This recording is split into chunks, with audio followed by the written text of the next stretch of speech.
bayan. Ang ating pong inihintay, nagsimula ang kalbaryo ng ating pong kababayang ito nang siya ay konsehal pa at ngayon po sa kanyang ika-100 araw bilang punong bayan ng bayan ng Lucban, masigla at masaya po nating salubungin ng palakpakan ang ating minamahal at kagalang-galang Mayor Celso Olivier Oli T. Dator.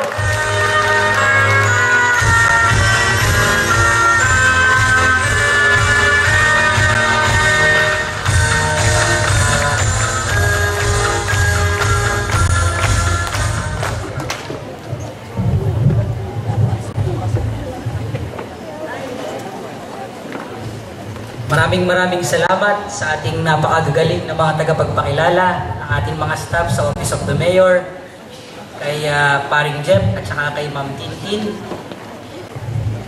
Sa ating pong iginagalang na bumubuo, ng karangal-dangalang sangguniang bayan sa pangunguna ng ating pong katuwang sa pagpapaunlad sa ating bayan ng Lucban. Wala pong iba ang ating pong Vice Mayor Yeye De Besa. Palakpakan po natin. Sa lahat po ng pagkagaganda at pagkagwagwapong mga department heads ng ating pong local government, palakpakan po natin. Sa akin pong nag-iisang may bahay kay Mayora Asel, naririto din po ang aking pong ina, kay Mama Cristalyn, palakpakan po natin. Narito din po ang aking pong biyanan, kay Mama Susan at kay Papa Willie, palakpakan po natin. Sa lahat po ng mga kapitanes na naririto ngayong gabing ito, sa lahat po ng ating pong mga senior citizens, sa lahat po ng ating pong mga kababayan na nag-aantay ng ulat ng ating pong pamahalaang bayan, sa staff po ng ating minamahal na Congressman Mark N. Berga na naririto din po ngayon, sa lahat po ng ating mga kababayan, magandang gabi po sa inyong lahat. Gising pa po ba tayo dyan? Maraming salamat sa inyong oras na ibinigay ngayong araw pong ito, na ako naman po ay talagang lubos na nagagalak sapagkat parang kailan lamang po ay tayo po'y nag-uumpisa ay ngayon po'y 100 araw na ng ating pong paglilingkod bayan. Nais ko po muna, bago po ako magbigay ng aking pong ulat ngayong gabing ito, ay magbigay tanaw po sa nakaraan pong mga nangyari. Simula po tayo ay mapaluklok ng ating pong panunungkulan bilang punong bayan ng ating bayan. Nakikita po ninyo yung ating naka-flash sa screen kung saan May 14, 2013, araw po yan ng kinabukasan po yan ng ating pong naganap na halalan, kung saan ang ating pong mga kababayan ay lumabas sa kanila pong mga tahanan upang ipakita po nila na talagang ang binabanggit po natin na ang ating mga kababayan dito po sa bayan ng Lucban ay ganap na lumaya sa ating pong dito po sa ating pong bayan. Very sentimental sa akin ito pong litrato na akin pong nakikita ngayong araw na ngayong gabing ito, sapagkat sabi ko nga po ay ito po ang katuparan nang noon ay pangarap lamang ng inyo pong Mayor Oli Dator. Faith allows impossible things to happen. It is the power that comes from a fearless heart. And when a fearless heart believes, miracles happen. Ang panahon ay may kanya-kanyang tao, at ang tao ay may kanya-kanyang panahon. When the wicked rule, people are mourning. When the righteous rule, people are rejoicing. Yan po mga kataga na binabanggit ng inyong lingkod itong nakaraang pong halalan.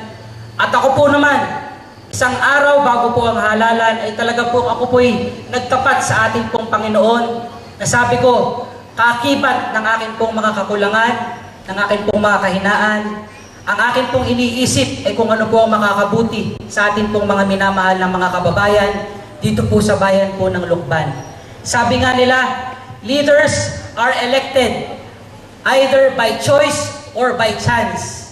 Pero ito po, na pagkakataon ito na ibinigay sa akin ng ating po mga kababayan, ako po ay pinili, ako po ay hinirang, hindi lamang ng ating mga kababayan, kundi ako ay pinili ng ating Panginoon upang pangunahan ang ating pong bayan tungo sa pagbabago at pag-asa.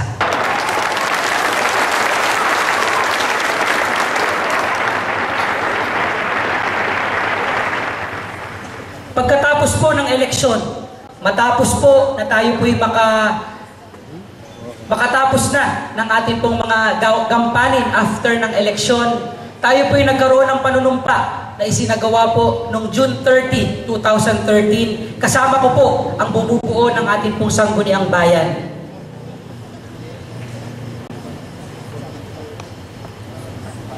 Kung makikita niyo po dito sa larawan na ito, kasama po ang ating pong Vice Mayor Yeye de Besa at ang bumubuo po ng Sangguniang Bayan. Kami po ay nagpalipad ng ating pong ng mga kalapati po dito po sa amin pong panunumpa bilang sagisan na sinasabi namin na talagang lumalaya po ang ating bayan at kami po'y lumilimot sa mga kulay politika at kami po'y nagtutulong-tulong at nagsasama-sama sapagkat ang aming gustong isipin ay kung paano po paglilingkuran ang ating pong mga kababayan dito po sa bayan po ng Lucban. Mula sa una at munting hakbang, ang payak na simulain ng inyong lingkod ay naghatid sa akin at sa inyong mga minamahal kong mga kababayan sa landas tungo sa inaasam na ating pagbabago at pag-asa. Ika-1 ng Hulyo ng ang bagong pamunuan ng ating bayan sa pangunguna ng inyong bagong halal na punong bayan o Lidador ay nagsimula sa unang 100 araw ng aking paglilingkod. Alam po nating lahat na hindi sapat ang 100 araw upang maisagawa ang mga bagay na inaasahan sa akin ng marami nating mga mamamayan. Ngunit sa tulong ng may kapal, lakip ang aking tapat at di magmamaliw na pangako sa inyo na kayo'y aking mapaglingkuran ng buong puso, hindi man po sa pagmamalaki ay mayroon ng naiambag ang inyong abang lingkod sa pagbabago sa ating pamayanan. Malayo pa ang aking lalakbayin, marami pa ang mga daang tatahakin, maraming pagsubok pa ang kakaharapin, ngunit ang mayroon ako ay pag-asa. Ang mayroon tayong lahat ay pag-asa. Kaya't anuman ang landas nating tahakin, gaano man kalayo ang ating lakbayin, kapag tayo'y sama-sama, kapag tayo'y nagtutulungan, tiyak na may pagkakaisa para sa maningning na pag-asa ng ating kinabukasan. Organisadong Lucban sa ikasisikla ng bayan. O kaya naman ay on the way ang Lucban sa improvement. Ngunit mas higit na mahalaga ay one Lucban para sa ikapagkakaisa. Gawin po nating simula ang bagong araw na ito na tayo'y sama-sama, ako bilang ama ninyo at kayo bilang mga kaagapay ko. Mga minamahal kong kababayan, samahan ninyo ako sa bagong Lucban. Sisigla na uli ang bayan. Kaya halina po mga kababayan at ating tingnan ang mga nagawa namin sa nalolooban ng 100 araw ng amin pong paglilingkod.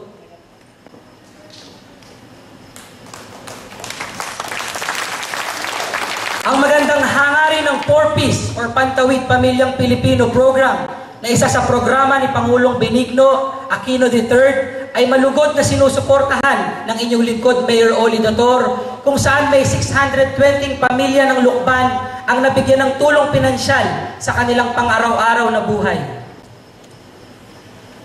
Ang administrasyon ng inyong lingkod Mayor Oli Dator ay nagpapahalaga sa tamang nutrisyon ng bawat batang Lucbanin kung kaya't ang inyong pong lingkod ay nag-alokasyon para sa supplemental feeding ng 25 daycare center sa bayan ng Lucban at ito ay isasagawa sa loob ng 120 araw upang makatulong na gawing malusog ang mga batang mag-aaral sa lahat ng daycare center sa ating bayan.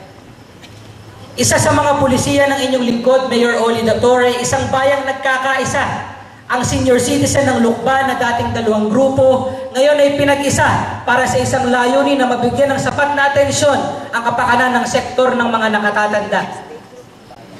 Ang pag-aalay sa mga senior citizen at pagbibigay ng suporta at pagkalinga sa kanila ay patuloy na pinaiigting ng pamahalaang bayan sa pangunguna ng inyong lingkod, Mayor Oli Dator, kung saan ay atin pong napagkalooban ng 2 unit ng wheelchair at 2 tungkod bilang sagisag ng pagmamalasakit natin sa ating mga senior citizen. Sa pangunguna ng masipag at determinadong ina ng bayan, Mayora Asel, ay muling inorganisa ang Kalipi o Kalipunan ng mga Liping Pilipina at RIC o Rural Improvement Club, mga samahang pangkababaihan na naglalayong palakasin ang mga gawaing pangkababaihan at upang mapagtuunan ang kapakanan ng bawat kababaihan sa bayan ng Lucban. Sa pagmamalasakit at pagsuporta sa sektor ng kababaihan, si Mayor Oli Dator kasama ang inyong Mayora Asel at ang ating MSWDO Librada Edan, ang ating MLGOO Teresita Alberto ay nagkaloob ng 10,000 tulong para sa livelihood program ng Rural Improvement Club. Ito ay malaking tulong upang makadagdag sa pagkakakitaan ng ating pong mga kababaihan. Ang inyong lingkod, Mayor Oli Dator, kasama ang masipag na MSWDO Librada Edan ay nagkaloob ng 6 na sewing machine at ito ipinahiram po natin sa ating Rural Improvement Club bilang tulong sa kanilang programang pangkabuhayan. Cerebral Palsy Awareness Week. Dahil ang inyong ama ng bayan, Mayor Oli Dator, ay may malasakit at pagmamahal sa ating mga kababayan na differently abled, ay patuloy kong sinusuportahan ang lahat ng kanilang gawain at programa, gayon din ang kanilang advokasya. Sa ating social services, nagkaroon po tayo ng tulong pinansyal sa humigit kumulang 1,500 katao sa nalolooban po ng 100 araw. At nagkaroon po tayo ng medical assistance sa 106 na katao. Sa 4-piece recipient, meron po tayong 620 pamilya, supplemental feeding, 25 daycare centers. Sa Kalipi po natin, yung ating sewing machines. Senior citizen, 1,500 quarterly allowance para po sa 54 na tao. Sa POC, Barangay Tanod at Carpio Volunteers, nagkaloob po tayo ng 500 pirasong t-shirt, handpan, 400 piraso at umbrella, 10 piraso. Ang tubig ay buhay at dahil yan ay isang paniniwala ng inyong lingkod, Mayor Oli Dator, sinikap natin na malunasan ang suliranin sa kakulangan ng tubig sa mga ilang lugar sa bayan ng Lukban. Isa sa mapalad na tumanggap nito ay ang Sitio Biray Nanyawa Abiliar Neighborhood Association noong Agosto 1, 2013. Kung mapapansin po ninyo, nung tayo'y manumpa, noong June 30, nabanggit ko po sa ating pong pananalita na nais ko pong pagkalooban ng tubig, yung pong lugar po nandyan po sa Biray, sapagkat sila po yung humihiling ng tubig nung nakaraan pong tayo po ay nasa halalan. Kasunod rin na nabigyan po natin ng programa sa patubig ay ang ating purok masagana sa Barangay Tinamnan, kung saan marami na po mga kababayan natin ang mayroon pong sariling tubig sa kanilang bahay sa kasalukuyan. Ang ilan naman po sa ating pong mga repairs sa ating pong water system ay nai-report na ng ating waterworks kanina, kaya ating dadaanan na lamang. Pero nais ko pong idagdag na tayo po'y nakikiusap sa ating pong mga kababayan na hindi po natin kapanalig sa paniniwala na sana naman po ay huwag na pong gumawa ng mga bagay na nakakasira po o nakakadagdag po sa problema ng ating pong bayan. Kanina nabanggit ng ating pong waterworks supervisor kay Kuya Benny Obmerga. Ang sabi po niya kanina ay meron pong ilang mga tubo tayo na personal po o kaya ay pinipinsala po ng ating pong walang magawang mga kababayan. So tayo po ay nakikiusap na sana po ang ating pong gawin at ang ating pong isipin ay kung ano po yung mga bagay na makakatulong po at makakabuti sa ating pong mga kababayan.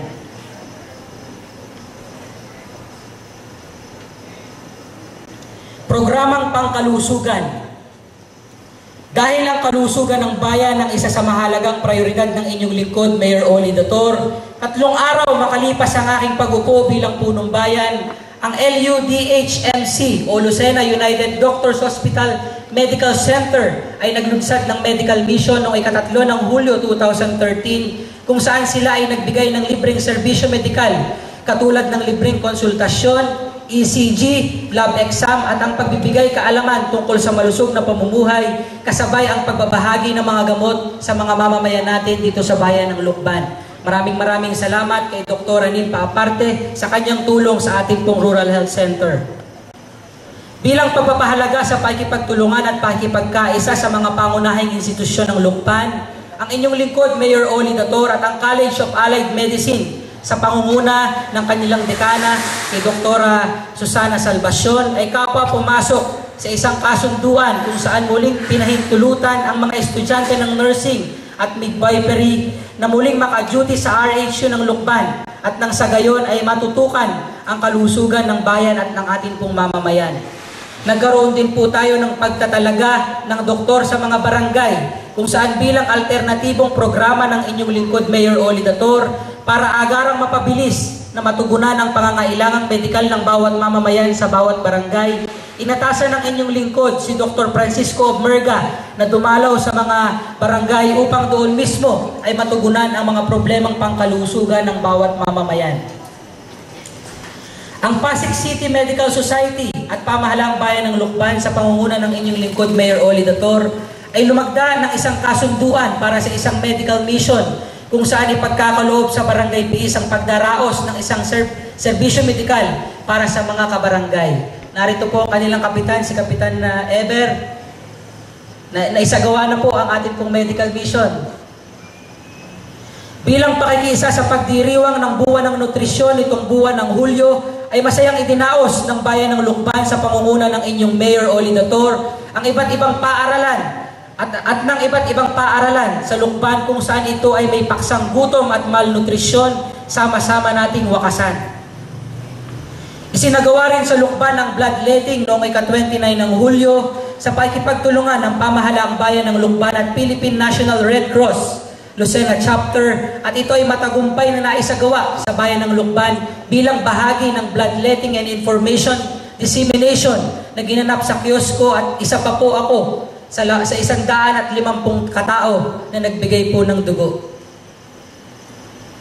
Sa tulong muli ng Lucena United Doctors Hospital, ang bayan ng Lukban ay kanilang pinagkalooban ng 2 unit ng hydraulic bed sa pamamagitan ng pakikipag-ugnayan ng inyong lingkod, Mayor Oli Dator, sa nasabing ospital. Ang isa po nito ay ibinahagi natin sa Alternative Learning System para po sa mga mag-aaral ng caregiver o yung mga short course po. At ang isang hydraulic hospital bed naman ay pinagkaloob po natin sa Rural Health Center.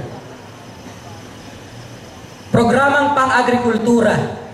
Prioridad ng administrasyon ng inyong lingkod, Mayor Oli Dator, ang agrikultura at ang layuning mabigyan ng pansin ang pagpapaunlad nito at sa pagsusumikap na maging makabago ang mga kagamitan sa pagsasaka upang dumami ang ani at kita, ay namahagi po ang inyong lingkod, Mayor Oli Dator, ng 20 hand tractors na nagmula po sa tulong ni Punong Lalawigan Governor David J.J. Suarez. At bukod po sa nabanggit na bilang ng hand tractors na pinamahagi natin, ay nagdagdag pa po tayo ng 4 na unit ng hand tractors, at ang inyong lingkod po ay nagbigay sa 2 barangay at tig-isa para sa samahan ng mga magsasaka na de-planters at ang samahan ng matatag na magsasaka dito po sa bayan po ng Lukban. Sa pagsusulong ng agrikultura sa bayan ng Lukban, ang inyong lingkod, Mayor Oli Dator, kasama si Ginoong Ben Ganyes, ang Pangulo ng Samahan ng Aquaculture sa Lukban, at sa pakikipagtulungan ng pambayang tanggapan ng pagsasaka, ay namahagi po tayo ng mga libreng similya ng tilapia, at ito ay upang palakasin ang pagnenegosyo sa larangan ng palaisdaan. Aso ay pabakunahan, rabies ay iwasan. Yan po ang tema nung tayo po'y nagsagawa ng isang magandang pagkakataon na ang Lukban ay napagkalooban po natin ng Veterinary Medical Mission ng tanggapan ng panlalawigang veterinaryo sa pakikipagtulungan po at pakikipag-ugnayan ng inyong lingkod, Mayor Oli Dator, at ng ating pong sangguniang bayan ng Lukban, sapagkat napag-alaman ng inyong lingkod ang kahalagahan ng pagbabakuna ng mga alagang aso at pusa, at bilang pagpapakita ng kanyang suporta sa mga adhikain ng inyong lingkod, nakasama po natin si Vice Governor Samuel B. Nantes, at siya po'y dumalo sa pagsasagawa ng nabanggit nating programang pang-agrikultura. Upang palakasin ang sektor ng agrikultura na siyang malaking bahagi ng pinagkukunan ng kita ng ating mga kababayan dito sa Lukban, ang inyong lingkod, Mayor Oli Dator, ay namahagi ng mga seedlings, fertilizers at seeds na makakatulong para sa mas ikauunlad ng mga magsasaka sa bayan ng Lukban. Peace and order. Sa unang araw ng inyong lingkod ay ako ay lumikha ng isang executive order para sa full implementation ng curfew dito sa ating bayan, dito sa bayan po ng Lukban. Sapagkat naniniwala ang inyong lingkod na isa sa mabisang pamamaraan ang ito'y muling ipatupad upang maiwasan ang mga krimen at siguraduhin po natin na talagang maayos po ang katatayuan ng ating pong peace and order. Simula po ng ating po itong maipatupad ay nagkaroon po tayo ng 219 na mga kabataan na na-curfew, at ito po ay lahat ay nakausap ng ating pong DSWD, kasama po ang ating pong mga police personnel. Ang kapayapaan at kaayusan ng bayan ay isang mahalagang sangkap sa isang bayang umuunlad. Kaya pinagtuunan ng pansin ng inyong lingkod, Mayor Oli Dator, ang peace and order sa bayan ng Lucban at sa kaunahang araw ng aking pong paglilingkod sa bayan. Nariyan din ang iba pang programa gaya ng pag-oorganisa ng Council of Elders, ang ating pong MDRRMC, ang Child Protection na magpapatibay sa kaugnayan ng PNP, Barangay Tanod at PPOC at iba pang institusyon na makakatulong sa pagpapatupad ng kapayapaan at kaayusan ng bayan at sa pamamagitan nito ay mapapaigting ang kampanya laban sa ating mga krimen. Ang advokasya ng inyong lingkod para sa kaayusan at katahimikan ng bayan, tayo po ay nagkaloob ng ilang movable outpost sa iba't ibang barangay. Ito ay upang may mga mahimpilan po ang mga barangay tanod at pulisya para sa mas mabilis na pagresponde sa mga krimen. Sa paniniwala nga kaayusan at katahimikan ng Lucban ay isa sa mabisang armas para sa mas ikauunlad ng bayan. Ang inyong lingkod, Mayor Oli Dator, ay nagkaloob ng 2 unit ng mountain bike para sa programang Bike Patrol na kung saan ay magagamit na sasakyan para sa pagruronda dito sa ating bayan ng Lucban. At ito ay tinanggap ng ating hepe ng Kuwerpo ng Pulisya na si PCI 1 Byron Yogo at ang ating pong Provincial Director Carlos. Nagkaloob din po tayo ng mga handheld radio at posas. Ganon din yung ating pong mga pito para po sa ating mga barangay tanod, para po sa ating implementation ng ating pong peace and order. Programang pangkasaysayan, kultura at sining. Ang bayan ng Lucban ay isa sa makasaysayang bayan sa lalawigan ng Quezon. Ang kiosko sa mahabang panahon ay naging saksi sa mga mahalagang pangyayari sa ating bayan. At dahil sa paniniwalang ang papanatili nito at pagpapaunlad ay isang paraan patungo sa isang masaganang bayan, ay sinimulang ay preserba ng inyong lingkod at ayusin ang ating pong mga kiosko, ang ating pong kiosko at ilan pang mga makasaysayang lugar dito po sa ating bayan.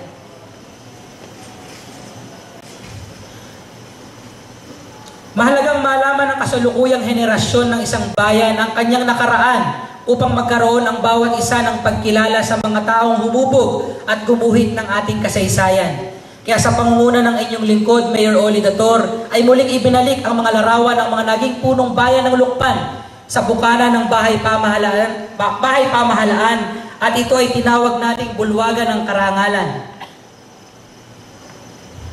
Ang bayan ng Lucban ay makulay sa lahat ng aspeto. Bahagi ng programa ng pamahalang bayan ang itampok ang talento ng mga Lucbanin. Ang inyong lingkod, Mayor Oli Dator, ay kaisa sa paglulunsad ng art exhibit na kung saan ang mga Lucbanin na may taglay na kahusayan sa pagguhit ay nagkaroon ng pagkakataon upang ipakita ang kanilang mga obra sa bahay pamahalaan ng Lucban. Ito ay panimula ng patuloy na pagsuporta sa pagpapaunlad ng talentong Lucban. Pagawaing bayan. Ang mga proyekto pong ito ay pinondohan ng buwis ng mamamayan.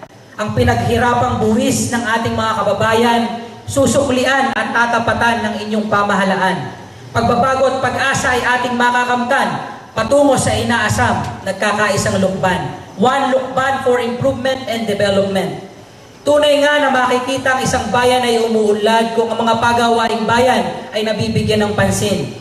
Ang layuning ibalik ng tama ang buwis ng taong bayan sa pamamagitan ng pagbibigay ng pansin sa infrastruktura ng bayan ng Lucban. Ang administrasyon ng inyong lingkod, Mayor Oli Dator, ay makapagdadala na makakapakipakinabang ng mga pagawaing bayan. Nariyan ang mga farm-to-market road para sa mabilis na pagdadala ng mga produkto sa pamilihan, concreting at marami pang iba. Ang mga higit na kinakailangan ng mamamayan ng Lucban ang inuuna ng inyong lingkod at ito'y sinisigurado na bawat sentimo na nanggagaling sa bulsa ng mamamayan ay mapupunta sa proyektong kapakipakinabang. Nabanggit naman po kanina yung ating po mga projects. Nariyan po, repainting of municipal building, renovation of mayor's office, fabrication of fruit stand and pasalubong stall sa ating pong public market. Nariyan, concreting ng Plaridel Barangay 7. Alam po ninyo yung mga konkreto po na pinaggagawa ho natin out of the 5.3 allocation, 5.3 million allocation ng ating pong 20% development fund para po sa mga infra project na kung saan out of 5.3 ay nagastos na po ang 3.185,000 3,185,000 pesos nung nakaraang administrasyon at yung naiwan po sa akin na 1.8 million ay atin pong inatado at atin pong binudget ng mabuti para po maiukol po natin sa mga programang kapakipakinabang para po sa atin pong mga kababayan. At naririyan, tayo po ay nagpakongkreto ng ating pong mga pinasemento po natin ang mga areas na nakaligtaan pong isemento nung nakaraang administrasyon, kung saan ang ilan po diyan ay mga iniwanan talaga, kagaya po nung naririyan po sa Palengke at ito pong parte po ng ating pong Barangay 7.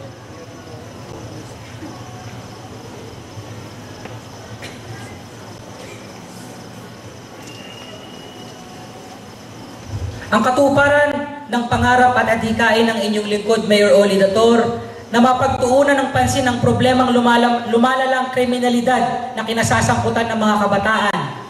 Dahil sa ang isang bata o kabataan na lumalabag sa batas, 18 taong gulang pababa, ay hindi maaaring ikulong ayon sa Republic Act 9344, otherwise known as Juvenile Justice Welfare Act of 2006. At dahil dito ang inyong lingkod ay gumawa ng isang proyektong makakatugon sa suliranin ng tumataas na krimen na sangkot ang mga kabataang wala pang 18 taong gulang. Sa pag-aaral, ang Shelter for Youth Offenders and Crisis Center ay pangmatagalan na paraan upang solusyonan ang nasabing problema ukol sa mga kabataan. Ito ang magiging daan para sa mga programa sa kabataang naliligaw ng landas. Sa ngayon po ay sabi ni Engineer ay 95% completed ang ating pong Shelter for Youth Offender and Crisis Center. Siguro ito pong susunod na linggo ay fully operational na po ito at amin pong pag-uusapan ng ating pong DSWD. Kasama po ang ating pong Councilor Committee po ng si Konsehala Aranya para po mapagtuunan po namin ng pansin ang mga problema po natin sa kabataan. Ang pansamantalang slaughterhouse ay pinaayos din po ng inyong lingkod. Kasama po ang ating pong pamahalaang bayan gamit ang pondo ng ating pong pamahalaang bayan habang inihahanda po natin ang pagsasagawa ng bagong slaughterhouse na itatayo sa Barangay Kalyaat. Ito ay upang masigurado ang kalinisan at kaayusan ng lugar sapagkat nais matiyak ng inyong lingkod, Mayor Oli Dator, ang maayos na kalidad ng mga ibinebentang karne sa ating pambayang pamilihan. Karaban ni Oli, kaunlaran at programa para sa bayan at nayon. On the way ang Lukban sa improvement. Ang layunin ng proyektong ito, Karaban ni Oli, ay bumisita sa mga barangay na nasasakupan ng bayan ng Lukban at sa pamamagitan nito ay may sasagawang alamin ng punong bayan ang kasalukuyang kalalagayan ng bawat barangay pati na ang mga suliranin o problemang kinakaharap nito upang ito ay mabigyan ng kalutasan sa tulong at pag-agapay ng punong bayan. Layunin din ng Karaban na makapagdala at makapagbahagi ng mga munting tulong para sa mga barangay ng Lukban. Higit sa lahat, hinahangad ng Karaban ni Oli na maging kaisa ang bawat barangay para sa sama-samang pagkilos ng mga mamamayan tungo sa pagbabago at pag-asa. Ito lamang September, tayo po'y naglunsad ng isang programa, tinawag nating Karaban po ni Oli, kung saan ang ating pong pamahalaang bayan ay dinadala po natin sa bawat barangay dito sa ating bayan. Nang sa gayon ay nakakausap po ninyo kami at nailalapit po namin ang mga serbisyo ng ating pamahalaang bayan. Ito pong Karaban ni Oli ay gagawin natin sa ating pong bayan ng Lukban 4 na beses sa nalolooban ng isang taon o quarterly po ay meron pong pagbisita ang pamahalaang bayan. Kasama ko po dito ang ating pong Sangguniang Bayan, Vice Mayor Yeye de Besa, ang bumubuo po ng ating Sangguniang Bayan. At minsan isasama din po natin ang ating pong mga department heads na meron pong concern sa kada barangay. Nang sa gayon po ay kung meron po kayong mga kinakailangan pag-usapan po natin at bigyang solusyon sa mga barangay, ay doon na po mismo sa inyo pong mga barangay natin re-resolbahin at bibigyan po natin ng katugunan. Nariyan po ang mga litrato mula po Barangay 1 hanggang kahuli-huli ang barangay ng ating bayan. Binisita po ng inyo pong Mayor Oli Dator.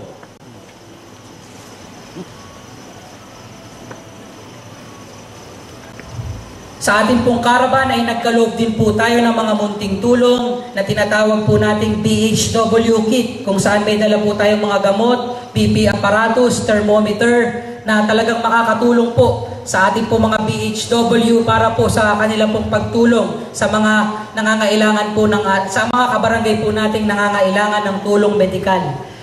Nagbigay din po tayo ng mga barangay tanod kit kung saan meron po tayong dalang handcuff at pito nga para po sa ating pong mga barangay tanod. Nariyan din, meron din po tayong mga tulong pananim mula po sa DENR at sa ating pong DA. Meron po tayong mga kawayang tinik, rambutan, lansones, nara at iba pa pong mga pananim na atin pong tinuturuan ng ating pong mga kababayan na makatulong ng pamahalaang bayan sa mga programa po nating pang-agrikultura.